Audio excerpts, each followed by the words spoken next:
Hey there, this is Dr. Rudy Mueller, functional medicine and human potential practitioner.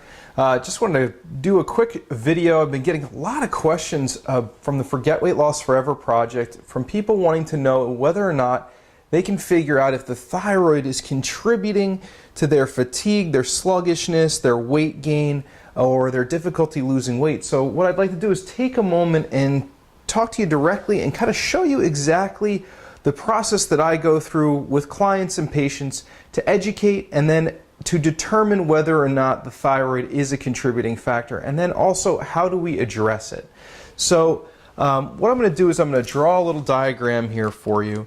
The first thing we're going to go through is the fact that the hypothalamus, which is located in the brain, and the pituitary gland, I'm going to draw right here. So we've got the hypothalamus and we have the pituitary gland. Now, the hypothalamus is the major control center of our body, and it's constantly, when it's respect to the thyroid, it's constantly picking up and receiving and sending signals.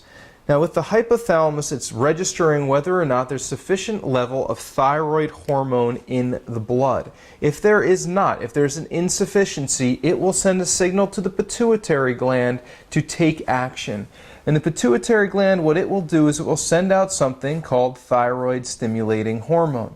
This is the sole criteria, sole diagnostic criteria for conventional medicine practitioners in being able to diagnose hypothyroidism. Now, there's a major issue with that because it's not addressing the entire system and not looking at a big picture view, more upstream view, and you're not able to figure out what the potential underlying causes are just by looking at TSH. So we need to go further. Now, TSH, thyroid stimulating hormone, does just as you would think it would do. It comes down and it stimulates the thyroid gland. Thyroid gland sits just in the front of your throat, right in your neck, and the thyroid gland will secrete T4 primarily. Now, T4 is the inactive form of the thyroid hormone. It will also secrete just a little bit of T3. T3 is the active form. Now, when we have T4 coming out of the thyroid, it needs to be converted into T3. So, T3, once again, is the active form. This occurs through something called peripheral conversion. All that means is it's being done in a couple of the different organs in your body. Specifically or primarily, it occurs in the liver. So we have T4 to T3 conversion. Then T3, in order to get metabolic activation, has to go into the cell. So it goes through a receptor, starts a process, goes into the nucleus where the DNA is located, as well as, and I'm going to draw it off to the side here, the mitochondria. Mitochondria help take food or electrons gathered from other places like the ground and convert it into ATP or energy. So T4 can also be converted into something called reverse T3. We'll just label it like this right here, RT3. And we'll get to that in just a moment, its significance. Now, what we need for this entire system to work properly are specific things from a nutrient perspective. The nutrients that we need include iron, selenium, zinc, tyrosine, an amino acid, iodine, vitamins A, C, D, and E,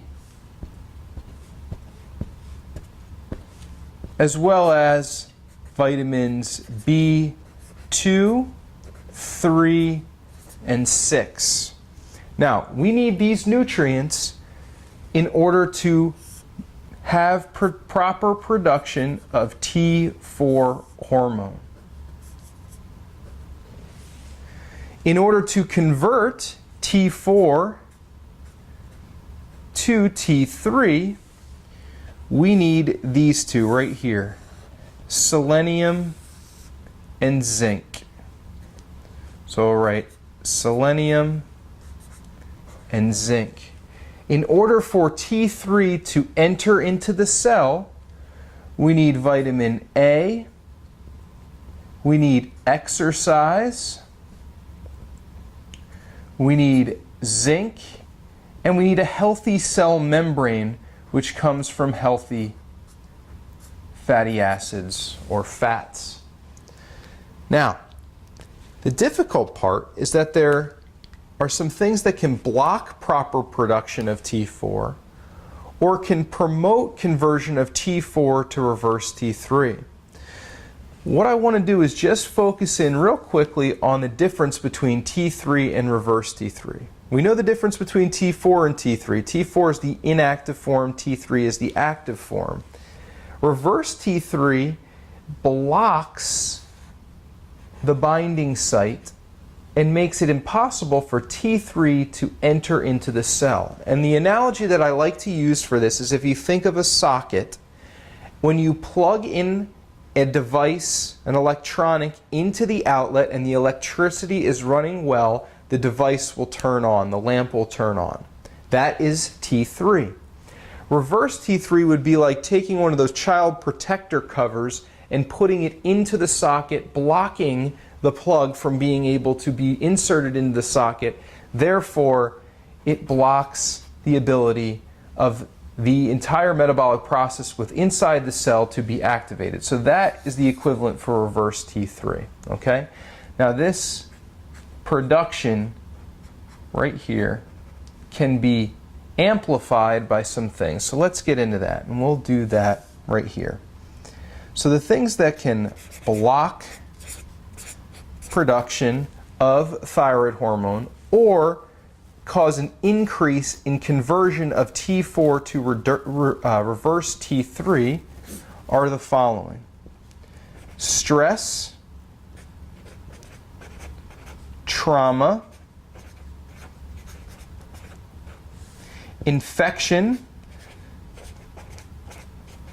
so bacterial, virus, maybe even chronic Lyme could do this. Toxins, such as fluoride, which is often found in our drinking water, and converted into a gas form when we're in a shower or hot bath, which then we're breathing it in. Toxins, such as pesticides, plastics, PCBs, mercury, cadmium, lead, all can block the production of T4 or promote the conversion of T4 to reverse T3. Inflammation, and I think I'm coming off the screen, liver and kidney dysfunction can also cause a problem with this. So, stress, trauma, infection, toxins such as fluoride, pesticides, herbicides, plastics, mercury, cadmium, lead, and then also autoimmune disease. Now, autoimmune disease can come as celiac, which is a sensitivity or an allergy to gluten. So if you're having a thyroid issue, if you're having symptoms of fatigue or unexplained weight gain, dry hair, fingers, fingernails, skin, hair loss, menstrual irregularities, constipation, which would be less than 1 bowel movement per day, depression or fibromyalgia symptoms like muscle aches, unexplained muscle aches, then you may want to start to step back from gluten. It can be a great first step when dealing with this type of issue, a hypothyroid issue.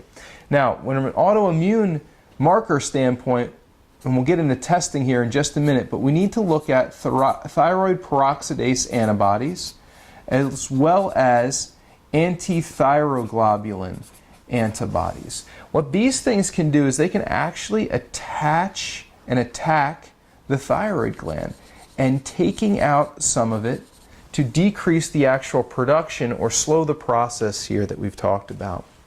So, from a testing perspective, what do you do? Well, as I indicated earlier, the primary conventional testing looks at TSH. That is an important marker, but alone it does not give us the full picture. So testing TSH is important. Testing free T4, free T3, reverse T3, and the autoimmune markers are important. And that's often a big first step, is testing those 5 areas as well as vitamin D. Now, I will often check iron in a normal CBC, which would come as ferritin. Now, if I think that a person is micronutrient deficient, I'm often empirically supplementing with these micronutrients at low doses and slowly increasing them. But if you want to get a full picture, you can also test all of these nutrients through a specialty lab, such as SpectraCell. And the other thing that you could, you're looking at these nutrients as well, fatty acids. So you're getting a big picture and saying, okay, am I dealing with a nutrient deficiency that's tying into this? Am I dealing with an autoimmune condition that's tying into this? Or do I need to look here and look in some of the blocks, such as stress, trauma, infection, fluoride, toxins, inflammation that could be driving a decreased production of T4 or promoting more reverse T3. This is the big picture look. I hope this is very helpful to you in your process of going and trying to reach your full potential, understanding if you have symptoms like fatigue, weight gain, constipation, or depression, that the thyroid is a key area to be looking into, and this is exactly how you do it to get the full picture view and then be able to pull back and go further upstream and try to figure out the underlying causes. This is Dr. Rudy Mueller saying live happy, live healthy, and affect others positively. If you found this helpful, please share it with your friends so that you can affect them in a positive way today. Thanks again. Talk to you soon.